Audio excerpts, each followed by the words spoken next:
Dear learners of the e-learning class by Chanakya College of Education, as usual, today we will have a discussion on curriculum and syllabus. पहले हम चर्चा कर चुके हैं curriculum के बारे में, बहुत कुछ चर्चा हुआ है। आज का जो सवाल है, दो कॉन्सेप्ट मेनली देखेंगे, एक है करिकुलम और दूसरा है सिलेबस। पहले करिकुलम के रूप में करिकुलम का कॉन्सेप्ट अब तुम जानते हैं। ओलिवा के हिसाब से 1982 में बताए थे इन्होंने, करिकुलम इज ए प्लान और program for all experiences which the learner encounters under the direct control of the school. Curriculum या पाठचर्या ये केवल एक पाठ नहीं है, पाठ अनुभव नहीं है, ये बहुविध अनुभवों का ही समाहार है। अनुभव जिसको जॉन ड्यू ने बताए, रिकंस्ट्रक्शन ऑफ एक्सपीरियंस, अनुभवों की पुनर्निर्माण, रिकंस्ट्रक्शन। तो ये एक टोटलिटी ऑफ एक्सपीरियंस है। करिकुलम का मतलब ये एक टोटलिटी ऑफ एक्सपीरियंस है। जिस हिसाब से हम नेचर ऑफ करिकुलम का बात करें तो ये है कि इसका केवल प्लानिंग पार्ट नहीं है, कि केवल इम्प्लीमेंटेशन का पार्ट नहीं है। ये एक टोटलिटी ऑफ एक्सपीरियंस जो कि छात्र छात्राएं विद्यालय से तथा विद्यालय बाहर से भी जो अनुभव लेते हैं, inside the school as well as outside the school, and it is either a plan or a program or an activity, or it is the totality of experience। सामग्रिक अनुभव को ही हम करिकुलम या पाठचर्या कहते हैं। Then curriculum as an experience, हमारा secondary education commission 1952-54 में इन्होंने बताया कि curriculum includes the totality of experiences that a pupil receives through the manifold activities that go on in the school, in the classroom, in the library, in the laboratory, in the workshop, in the playground, and in many other or numerous informal contacts, either by teachers and pupils or by the students and the community members. All these formal, informal and non-formal experiences, ये सबको हम पाठचर्या ही कहते हैं। In other words, it is the whole life of the school is called curriculum, and which can touch the life of the students at all levels and help them in development of a balanced personality।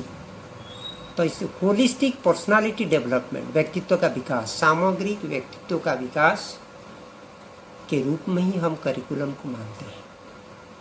और nature of curriculum क्या बात है?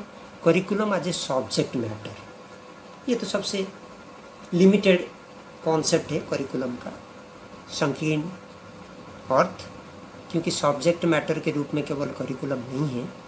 Subject matter भी विभिन्न प्रकार के subject या विषय वस्तु जो हम पढ़ते हैं, वो लैंग्वेज हो, चाहे आपका साइंस हो, मैथमेटिक्स हो, सोशल साइंस हो, जो विभिन्न प्रकार के सब्जेक्ट हम पढ़ते हैं, उसका जो पार्ट है, जनरली वो पार्ट को हम सिलेबस पार्ट कहते हैं। लेकिन उसके साथ कोई एक्टिविटी जुड़ा हुआ है, कोई इनफॉर्मल एक्टिविटी जुड़ा हुआ है, कोई अनौपचारिक कार्य का उसके साथ जोड़े हम लोग, तो उसको फिर हम कहेंगे कि this is the part of curriculum या पाठचर्या क्या अंश है। करिकुलम एज एन ऑब्जेक्टिव, उद्देश्य के रूप में पाठचर्या क्या है ना, विभिन्न उद्देश्य है।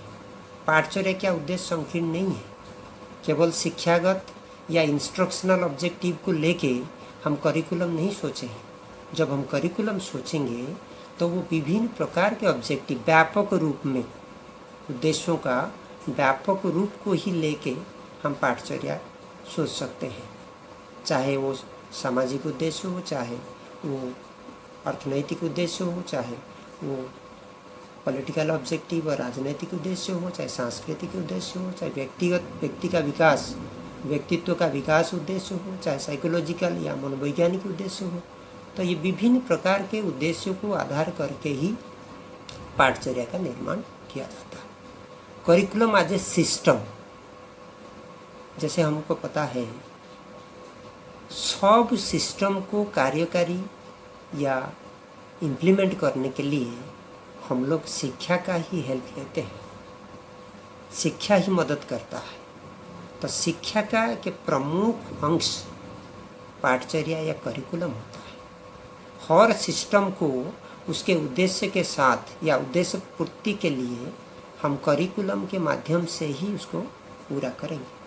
इसलिए करिकुलम का भी सिस्टम है, system of planning, system of organisation, system of evaluation, विभिन्न प्रकार को सिस्टम को लेकर, system of a core committee also to frame the curriculum, system of mechanism to implement और ट्रांजैक्ट द करिकुलम। जो करिकुलम को केवल प्लानिंग करके रख देने से तो नहीं होगा। जो करिकुलम बनेगा या जो पाठचर्या बनेगा उसको क्लासरूम में कैसे हम लोग इस्तेमाल करेंगे और उसके लिए गाइडलाइन क्या है, किस तरीक़ा के, किस रूल के हिसाब से, किस रेगुलेशन के हिसाब से हमें करिकुलम को ट्रांजैक्शन करना है, तो उसके ऊपर एक सविशेष विवरणी दिया जाता है, गाइडलाइन जिसको हम कहते हैं। Curriculum as a field of study भी ही पर हो सकता है। करिकुलम एक फील्ड ऑफ स्टडी भी हो सकता है। मीन्स करिकुलम को एक स्टडी के रूप में, एक एरिया ऑफ स्टडी के रूप में भी हम लोग कंसिडर कर सकते हैं। और देन स्कोप ऑफ करिकुलम, जब नेचर ये हो गया तो स्कोप, परिसर, पाठचर्या की परिसर, पाठचर्या का परिसर बहुत ही व्यापक है। Curriculum is very comprehensive. क्यों ना, ये जीवन का हर डायमेंशन को ही टच करता है। It touches all the aspects of life of the peoples, life of the society और life of the individuals in the society as a whole. तो ये सब आवश्यकताओं के ऊपर, रुचि के ऊपर ये आधारित है। ये विद्यार्थी या अधिगमकर्ता, अधिगम प्रक्रिया और अधिगम परिवेश, ये सबको learner, learning process and learning environment, ये तीनों को भी इंक्लूड करता है इसका स्कोप में। Objectives of life and education, ये सब हम जानते हैं कि जीवन का जो लक्ष्य है, शिक्षागत लक्ष्य है, समाज का भी जो लक्ष्य है, देश का जो लक्ष्य या उद्देश्य है, इवन विश्व का लक्ष्य, ये करिकुलम में ही स्थान पाता है। क्यों, इसी लक्ष्य को आधार करके ही हम लोग learning environment, learning process, learning procedure, learning approach, ये सब हम डिसाइड करते हैं। तो इसको individual, society, community, the world as a whole, व्यक्ति हो, चाहे समाज हो, चाहे कम्युनिटी हो, चाहे पूरा विश्व का भी बात किया जाए, और कोई फिलोसफी हो, चाहे वैल्यूज हो, या कोई इंस्ट्रक्शनल मटेरियल का बात करते हैं, श्रव्य दृश्य सामग्री का बात करते हैं, टीचिंग प्रोसेस, शिक्षण शिक्षादान प्रक्रिया का बात करते हैं, ये सब को आधार करके ही पाठचर्या का प्रस्तुति होता है और पाठचर्या का विकास किया जाता है। पाठचर्या को क्लासरूम में इम्प्लीमेंट भी किया जाता है। तो इसलिए करिकुलम एक व्यापक कॉन्सेप्ट है। नेक्स्ट सवाल है syllabus. Syllabus is a very minor part of curriculum because syllabus is a specification, ये एक पार्ट है, एक no doubt it is a document, एक डॉक्यूमेंट है, लेकिन क्या ये syllabus is a document that communicates information about specific courses and accordingly it defines the expectations or outcomes and responsibilities related to that course only. Hence it is descriptive by nature. The syllabus may be set out by the examination of board or it may be prepared by those who supervise or control the syllabus. तो ये इसी हिसाब से देखा जाए तो ये syllabus जो है वो पार्ट ऑफ द करिकुलम है। Let's find out the difference between curriculum and syllabus. Curriculum syllabus में दोनों में क्या अंतर पहले देखते हैं। पहला जो पॉइंट क्या कहता है, curriculum is based on the philosophy, goals and values of education. इसका मतलब है करिकुलम का एक थियोरिटिकल बेस है, the philosophical base based on goals and values, उद्देश्य और मूल्यबोध के ऊपर आधारित ये एक व्यापक कार्यक्रम है। लेकिन syllabus does not have that, ये केवल इंस्ट्रक्शनल ऑब्जेक्टिव के ऊपर ही आधारित है, शिक्षण उद्देश्य, क्योंकि ये विषयगत है। जनरली सिलेबस का जब हम बात करते हैं तो ये केवल एक पर्टिकुलर विषय का ही हम बात करते हैं, विषय को आधार करके ही सिलेबस का बात किया जाता है। तो curriculum refers to the totality of experience और it is educational activities in the school, inside and outside, चाहे विद्यालय के अंदर हो, बाहर हो, करिकुलर हो, को करिकुलर हो, पाठ्यक्रम हो, स्वपाठ्यक्रम हो, ये सबको मिला के ही करिकुलम का कॉन्सेप्ट हम मानते हैं। लेकिन सिलेबस क्या है, इट इज ए बुकलेट और हेडिंग्स और the guidelines for the course. There is prescribed co curricular extra curricular activities in the curriculum, क्योंकि जब करिकुलम का हम बात करते हैं तो ये को करिकुलर एक्स्ट्रा करिकुलर एक्टिविटीज़ के साथ ही चलता है। लेकिन जब हम सिलेबस का बात करते हैं, ज़्यादातर वो करिकुलर एस्पेक्ट के ऊपर पाठचर्या के हिसाब से ना करके एक संकीर्ण रूप से केवल करिकुलर एस्पेक्ट को ध्यान में रखते हुए सिलेबस का तैयारी किया जाता है। और को करिकुलर एक्स्ट्रा करिकुलर जो एस्पेक्ट है उसको लेकिन नहीं किया जाता है।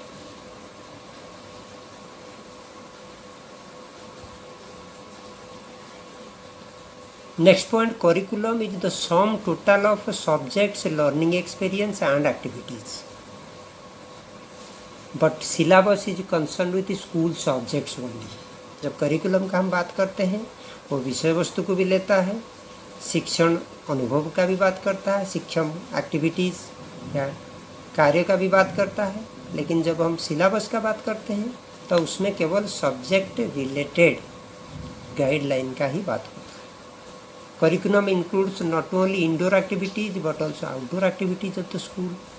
Syllabus is concern with activities mostly undertaken in the classroom. ज़्यादातर syllabus is more classroom oriented, more indoor activities. लेकिन जब करिकुलम का बात करते हैं तो वो व्यापक रूप में इंडोर और आउटडोर दोनों को लेकर ही बात करता है। Curriculum has countless role to play, क्योंकि पाठचर्या के माध्यम से अनुभव को आधार करके एक देश का भी निर्माण किया जाता है। लेकिन जब सिलेबस का बात करते हैं, it has a limited scope and also less significance to the educational world as it is limited to the subject only or indoor activities only. So it is an inclusive concept curriculum. Q, because curriculum includes syllabus but syllabus is a part of curriculum. Main difference ये है कि curriculum syllabus के साथ ही हम बात कर सकते हैं, करिकुलम सिलेबस को लेके चलता है। लेकिन जब सिलेबस का हम बात करेंगे, syllabus is A part of curriculum. ये जो पॉइंट्स से हमें ये पता चला कि करिकुलम और सिलेबस में अंतर है, एक जैसा नहीं है। क्यों? The curriculum is A comprehensive concept whereas syllabus is A limited concept as it is a part of the curriculum। इतना पॉइंट से मैं जो समझता हूँ, ये कुछ गाइडलाइंस है आप लोगों के लिए, जिसमें आपको nature of curriculum, scope of curriculum और difference between curriculum and syllabus, at least इसके बारे में आपको थोड़ा जानकारी होगा और ये कॉन्सेप्ट या प्रेजेंटेशन आपको हेल्प करेगा। थैंक्स।